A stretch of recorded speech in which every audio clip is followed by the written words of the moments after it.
The Big Small Business Show is brought to you by Chartered Accountants of South Africa. Transform the future of your business. Partner with the CASA today.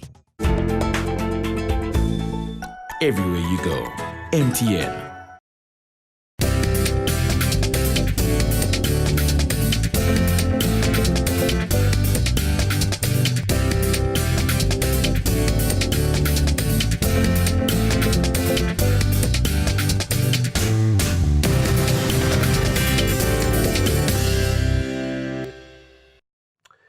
Welcome to the Big Small Business Show. This is the show for you.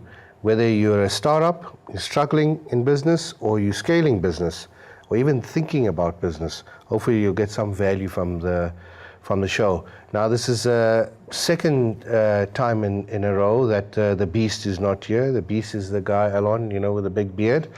And so we're going to have some fun. But fortunately, I got a beauty here second time in a row. Dimakatso, welcome.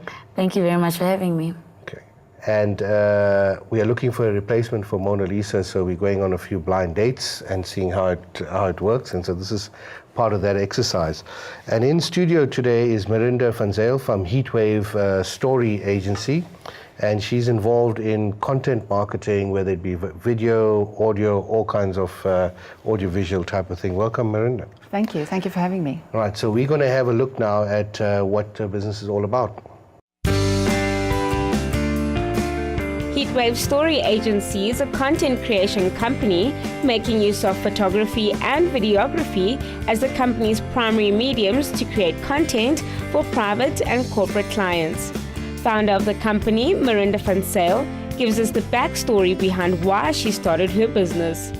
I started the business 14 years ago as a freelancer, and I was a photographer for many, many years where I didn't do anything else. And clients would often say, can you shoot video for us, or can you do this? And I was out of fear, I wasn't interested. And at the end of 2015, I was diagnosed with cervical cancer, and I took some time off work. And when I came back, I wanted to help people. And so I created a video to raise awareness for cervical cancer prevention. And it went, I wouldn't say viral, but it was very, very popular, and people shared it and they said that it was really, really helpful. And then I started exploring what that could mean for clients and how I could help them. And that's how it went from photography on its own to now doing video and doing content creation as a whole for clients. Marinda has built a strong client base over the years and explains that the bulk of her clientele comes from word of mouth and cold calling. She struggles to keep up with the day-to-day marketing of the business and hasn't explored further marketing strategies. So for the last 14 years, I've basically gone on word of mouth, which is not a very reliable source of marketing. There were times where I've done cold calling, and when I do it myself, it's surprisingly effective, but I don't have the time to do that. Because when I sell to a client, I know exactly what it is that I'm selling and how I can benefit them as a business. But like I said, I don't have the time. You get so busy doing work for clients, actual work, that doing the marketing side is sort of not priority. The company has been in operation for 14 years. Marinda has no permanent employees as she hires freelancers on a project-to-project basis. With the emphasis of quality and excellence as the core values of her work, she explains why she believes her business is successful. I think my business is successful because clients trust me, and that's hugely important. And finding good companies that do services like video and photography, that's hard. It's really not easy for a client, because very often people are not dressed well, they show up late, the quality is not good.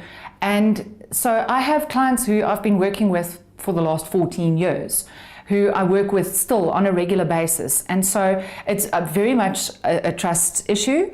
And so I know that I offer quality work, and that's why they keep coming back.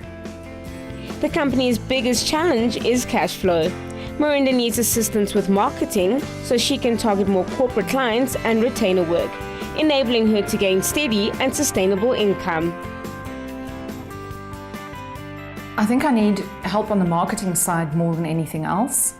I need to know how to approach bigger corporate companies who have the budget for the services that I offer. So moving more away from the small business owners to bigger corporates who firstly have the need, perhaps on a monthly basis, to shoot video or to do, photography.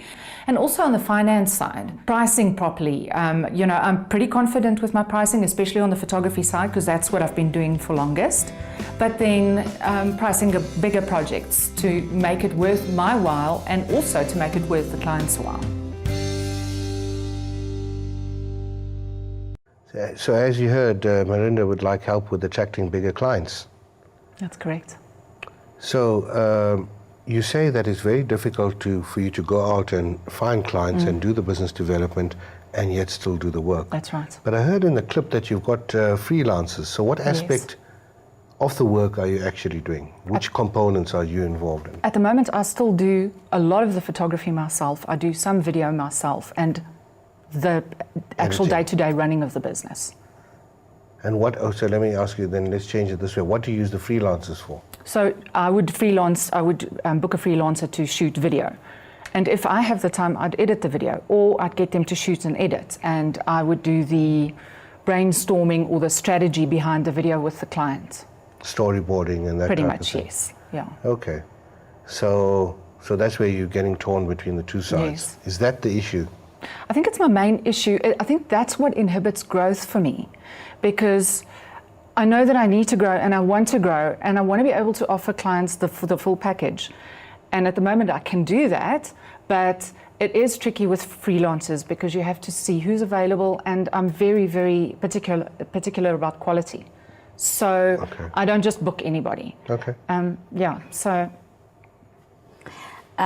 On the freelancers versus capacity, how have you marketed your business? Because you do have a couple of big clients that you've worked with already. That's right, yes. Yeah. How were you able to attract them?